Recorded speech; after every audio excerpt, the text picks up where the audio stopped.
प्रकाश आवाडे सांगतात म्हणजे ते नक्की होणार असा विश्वास असल्यानंच लोकसभा निवडणुकीत जनतेनं महायुतीच्या उमेदवाराला मताधिक्य दिले। त्यामुळे आपली जबाबदारी वाढली आहे।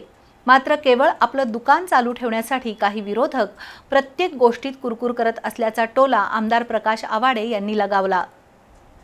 इचलकरंजीच्या विकासासाठी सातत्याने प्रयत्नशील आहे, त्यामुळे जनतेने निवडून दिले।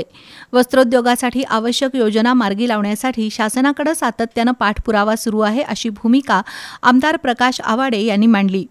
हातकणंगले लोकसभा मतदारसंघात जनतेने महायुतीच्या उमेदवाराला निवडून दिलं, हा आमच्यावरील जनतेचा विश्वास आहे। पण तरीही केवळ आपलं दुकान सुरू ठेवण्यासाठी विरोधकांची कुरकुर सुरू असते असा टोला आमदार आवाडे यांनी लगावला। कुठल्याही परिस्थितीत जाहीर केलेली विजेची सवलत मिळेल, व्याजाची सवलत मिळेल। आम्ही जो यंत्रमाग उद्योगासाठी मदत करायच्या संबंधीचा अहवाल शासनाला दिलाय, तो अहवाल शासनाला स्वीकारायला पाहिजे। यासाठी मी माननीय मुख्यमंत्री महोदयांना आणि वस्त्रोद्योग मंत्र्यांना, इतर सगळ्या मंत्र्यांना, उपमुख्यमंत्र्यांना सगळी पत्र दिलेत, निवेदन दिलेत।